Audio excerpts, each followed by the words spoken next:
Hi there. I am joined today by three incredible folks from Ayin Press. Panina Eilberg-Schwartz, who's the managing editor, Talia Prevsky, development and partnership manager, and Tom Haviv, executive director and co-founder. Thank you all so much for being here with me today.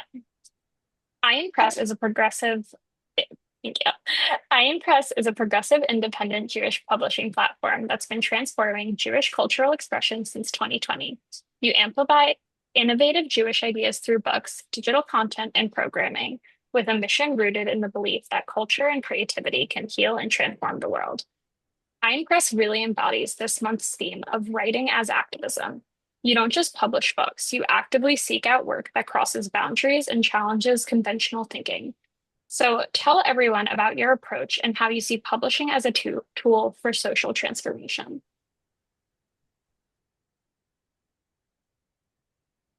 I think that's you, Tom. Oh, that's me. Oh, we're on. Um, yeah, Ayin has always grounded itself in an interdisciplinary approach to publishing and culture making.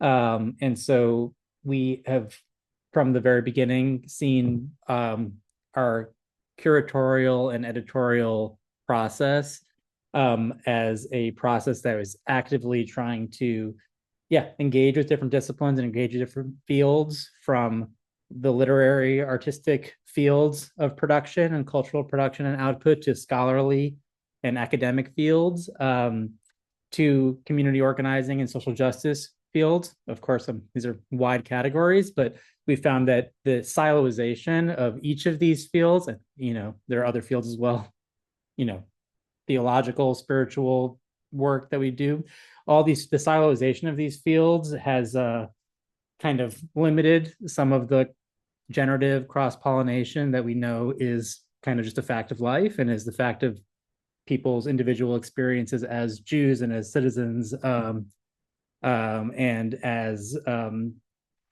participants in culture, readers or co-creators. And so from the very beginning, we were always thinking about how do we curate across a spectrum like that and make sure that people encounter a holistic and kind of polyvocal or multivalent approach to thinking about culture. So yeah, we had, I think at the very beginning of our project, Eden Pearlstein and I, who's the other co-founder and the editorial director, we had three different kind of pillars that were kind of like playful categories for how we were thinking about our curation. Since then, we've kind of expanded the way we use this language, but we thought a lot about what we called speculative theology, which was kind of an orientation towards theology and spirituality that was kind of open to emergence and to new ideas and to taking seriously those new ideas as part of a larger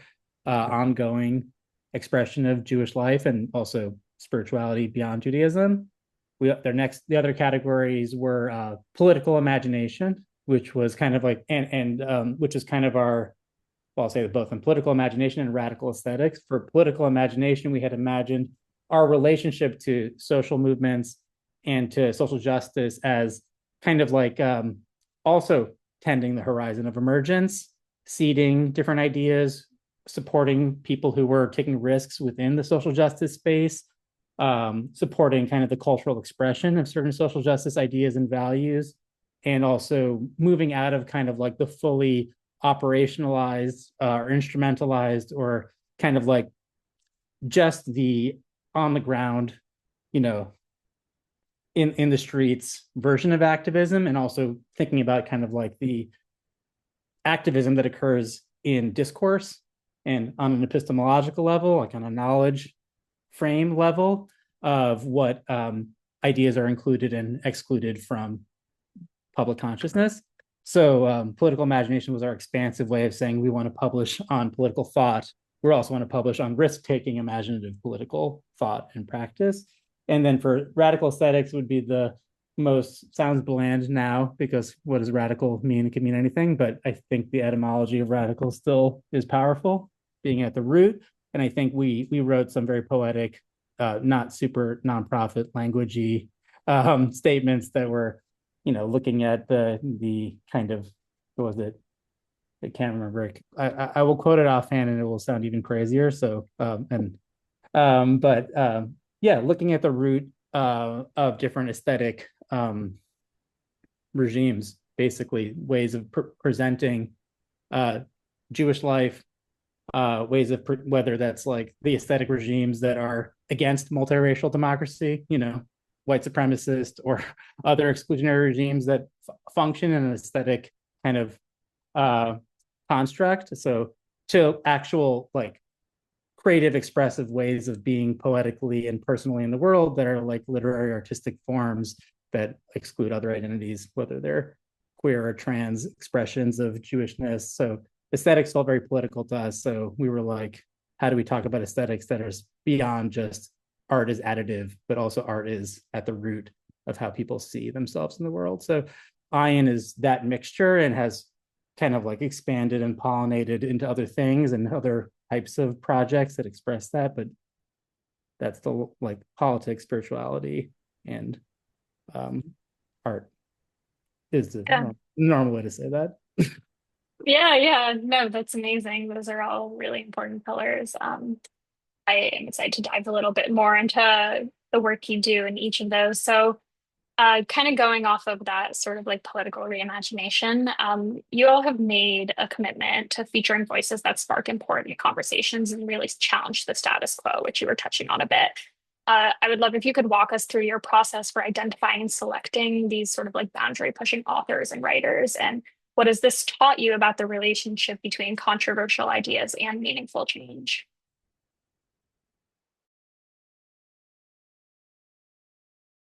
Tom, I think we were going to have you answer that one too, but I can start and maybe you can pick up. Whatever you tell me what you want me to do. And Great.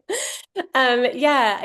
I'm curious to hear Tom talk about this because I think, a lot of this was sort of in the DNA at the beginning of the project. But I will just say briefly, I mean, I think, one of the ways in which publishing is a kind of organizing is that it is like deeply relational if it's done kind of in I don't know, a hopefully aspirationally liberatory framework. And Ayin is very much operating in that way. I mean, we accept submissions from the public. We're a pretty small team, so we're still figuring out how to do that and to read as much of the work as people want to send to us, which is amazing how much interest we've seen.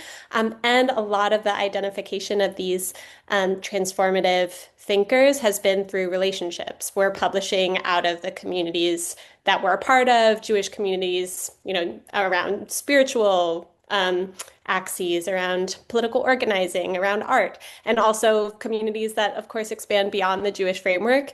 And we're sort of finding the people who are saying things that feel really deeply transformative and liberatory and important. Sometimes it means new ideas. Sometimes it means emphasizing something that people have been saying forever in a new way that sort of finds a way to slip through the cracks of, discourse that can tend to feel staid or broken or just like overly determined. And we're sort of through those relationships finding the people to publish. Um, and yeah, I mean, I think there's definitely a relationship between controversial ideas and change. I mean, it is hard. Like, generally we have these regimes that Tom was talking about, and it's anything that challenges them tends to really kick up a lot of resistance in people. And so, ideas that are really meant to find a way through to open up new possibilities for the future, to speak truth about violence, but also to speak truth about sort of the interconnection of all things, of all beings. The dignity and right to freedom and equality for all people, all of these important things that JLF community members are working towards. Yeah, it raises resistance. So I think there's definitely that relationship, and I think at Ayin we're really interested in finding ways to identify those controversial ideas, but also to work with authors to bring them into registers that are the most likely to be effective. That's another way in which we're sort of organizing. We're thinking about, okay, the message is there, the message is true, but there are, as many different ways to communicate an idea as there are ideas in the world. And that's something that I think artists can bring, is to get really creative about how do we say this in a way that people might finally hear it, might finally listen when it's been hard. And I think that that kind of work can soften what feels controversial sometimes in interesting ways. And I think we're interested in both the controversial because it can be liberatory and radical and transformative, and also sort of using our strategies to make the controversial feel more immediate or possible or accessible. Yeah, I would like to add something briefly to that. I think, yeah, dovetailing on what you just said, Panina, I think in the DNA of Ayin, there's a very serious kind of uh, belief in the avant-garde and in the need of the avant-garde to be avant-garde work, meaning artistic or scholarly or intellectual or spiritual practice, etc., being part of the kind of way we see culture form transformation, cultural shift, and at way we see the pipeline kind of new ideas that go from that make it to the mainstream, change consciousness and political discourse or social discourse on a wide on a large scale. And I think that we have found Eden and I were as writers and artists ourselves felt that there's often this kind of back to the word radical and radical meaning at the root.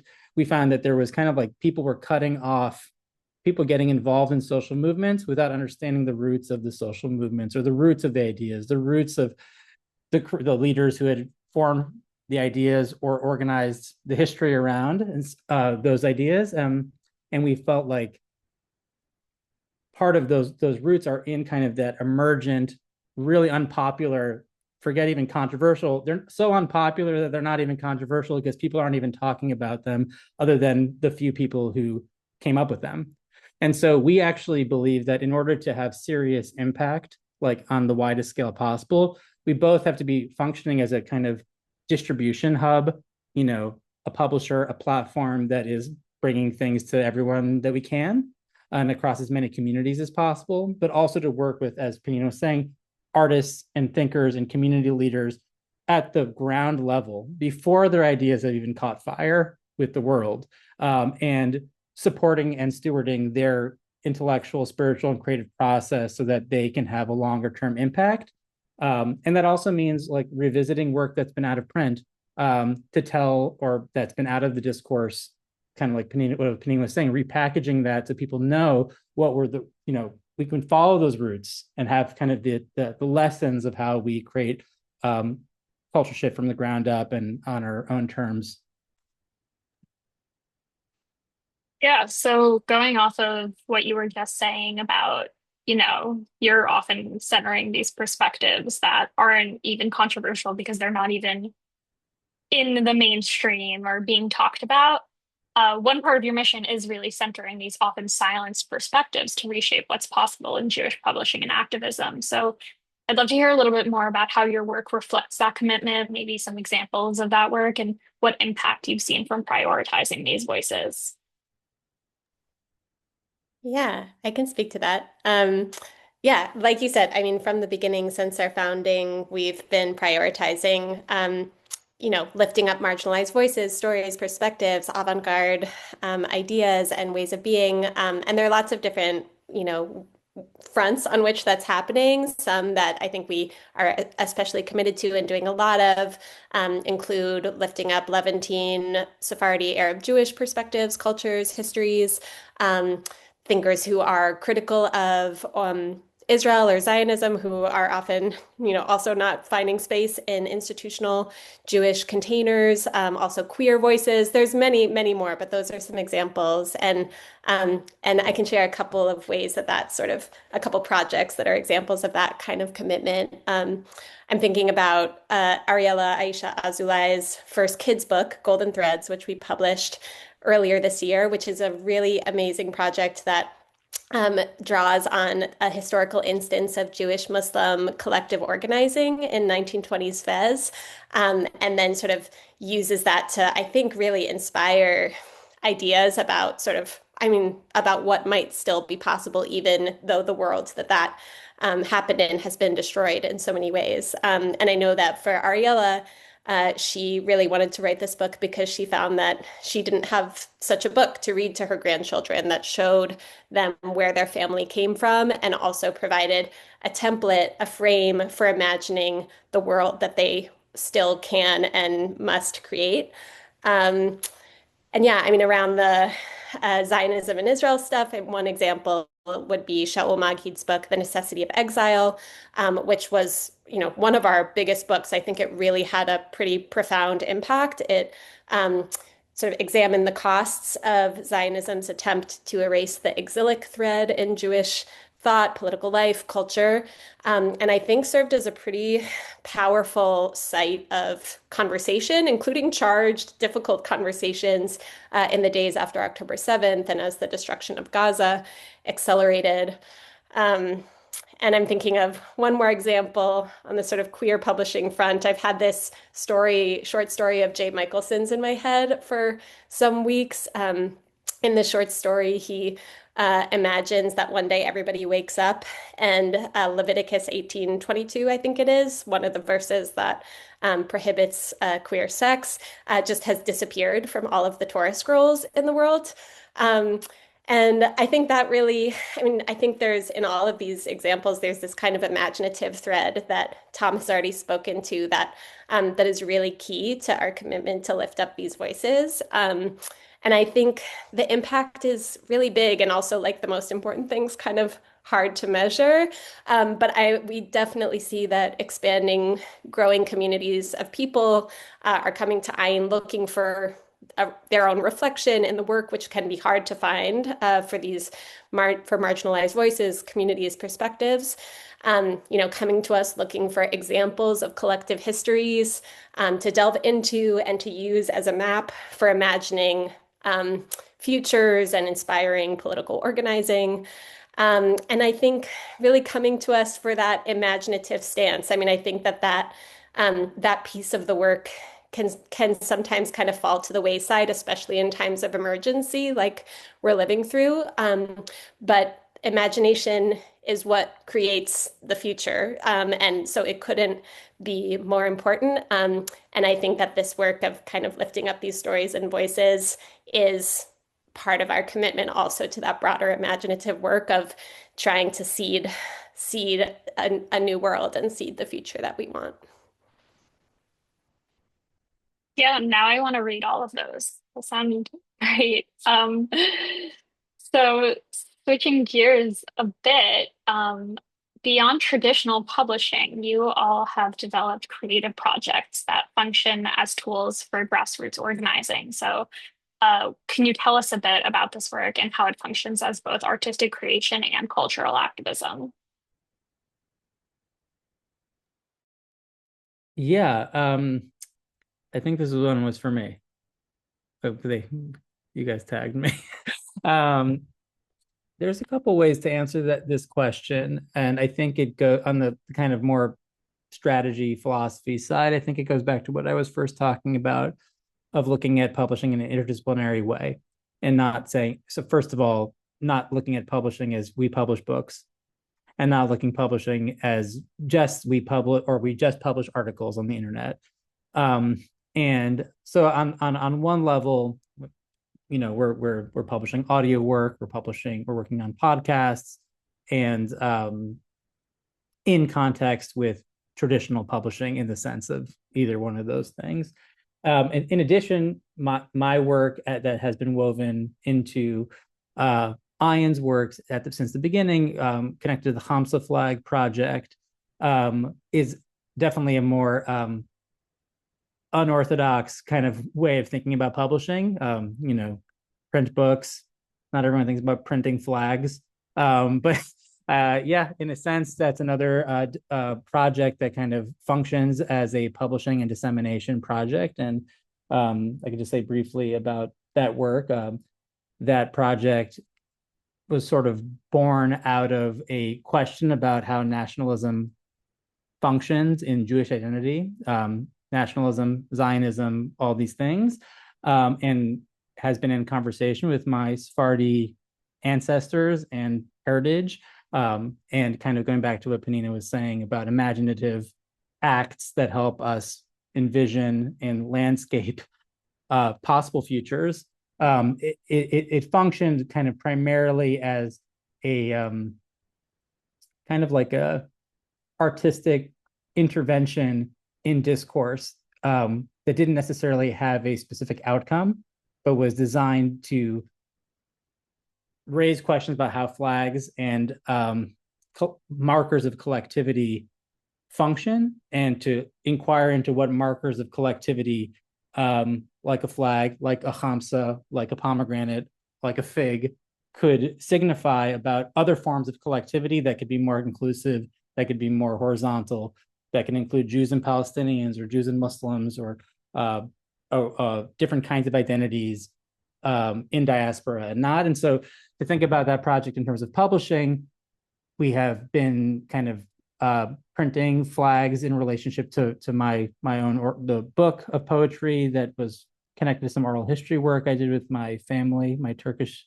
Jewish side of the family, and social movement spaces like JFREG, like Standing Together, and other organizations like If Not Now, Over Time, helping think about other ways of speaking about collectivity and Jewish identity that could be, yeah, as I said before, connective across identity lines and ethnic lines.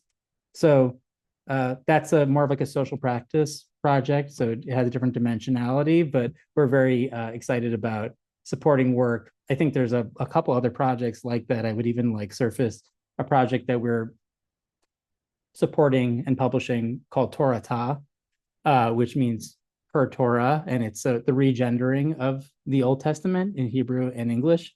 Um, um, and that project is being led by an amazing artist and scholar, two women, Yael Kanerik and Tamar Biala, and they're basically creating a community around this work. So it functions not just as publishing a book, but it also functions as kind of like an anchor into the real world of community practice. So as with the flag, books function as community shapers, and they function as ways of creating they create foundations for real world interactions, and so I think in a way, just to round this out, like even the way we publish books is to think about them in a holistic, in the world sense, and not as like not in a consumerist, people read the books and walk away and that's entertainment. It's actually, how do we seed enough cultural work that we start to see practice it, people in community, in synagogues, in other kinds of organizing spaces, start to have a library of books and other kinds of cultural tools to open up other possibilities with. Yeah, that's great. So you all have spoken quite a bit about all these amazing publishing successes. And I would love to just hear a bit more about how your catalog has grown since your founding, and like what stands out to you as achievements that really demonstrate the power of sustained cultural work and boundary pushing publishing. I'm happy to speak to that. And I feel like a lot of these, there's a lot of overlap between this conversation. So I'll highlight some other projects too. But quantitatively speaking, at least, we've published about 20 books since our founding about 5 years ago. It's sold over 20,000, with dozens more digital publications and events, and forthcoming titles that we're really excited about. And Some examples of the noteworthy Ayin titles that, Nina and Tom mentioned some of them that have uplifted culture to make social transformation more accessible through leveraging and distributing boundary pushing work are Shua Magid's The Necessity of Exile, which was even included in the New Yorker's Best Books list in 2023. Aurora Levin's Morales, who I know is near and dear to JLF, her Rimonim publication, Aisha Azulai's Golden Threads, which Pina mentioned earlier. One of our forthcoming books this year is Selah by Bayo Komalafe and Surviva by Chinupa Hanska Luger. Torata, Yael, by Yael and Kanarik and Tamar Biala that Tom mentioned. And yeah, Tom's Hamsa Flag Project, which he mentioned briefly, has been used by JFreg and If Not Now and Standing Together, which maybe folks are less familiar with here, but it's one of the leading Jewish and Palestinian grassroots movements. So yeah, that's just a handful. That's awesome. I'm very excited to see what's to come. So, well, last but not least, for someone who's listening, who's a progressive writer, artist, activist, who really wants to engage with Iron's vision, where can they find you to get involved? Yeah, our website is a great place to go in general, and also for this question, ayinpress.org. And there's a number of ways to get involved there. We do sometimes accept submissions. They're currently closed, but they will open again. So if you're a writer or thinker who's wanting to submit work to us, we really invite that. And the best way to do that is get on our newsletter from the website. And there will be announcements in the future about when there's more open calls. If you also get on our newsletter, you'll hear about all the different events that are happening that are part of the work of, bringing the book to meet the world, the book or the audio or the cultural object to meet the world. There are a few other opportunities as well for people who just are, want to be in this work with us and believe in its transformative potential and want to support. We accept and invite and really appreciate sponsorship opportunities. So if there's a book that you were working on that you really believe in, we look for partners to sort of help us bring them to life and find different ways to honor them for their partnership. And we also have a growing membership program where people can become members and they get a bunch of different perks, free books, discounts, access to unique, special member-only content. And that's also a way that is really important for our growth and sustainability. So we really value our members. And of course, there's also, we really welcome one-time donations, people who want to be in the work with us in that way. But yeah, best way to find all this is to go to our website, get on our newsletter, follow us on social media, and you'll start to see all the different opportunities to be in touch with us. And I will say, in terms of events, there's both online stuff and also events in the Bay Area, in New York, in Philly, in DC, all over. So definitely keep an eye out for those opportunities too. Perfect. Well, thank you all so much for taking the time to chat today. I really appreciate it.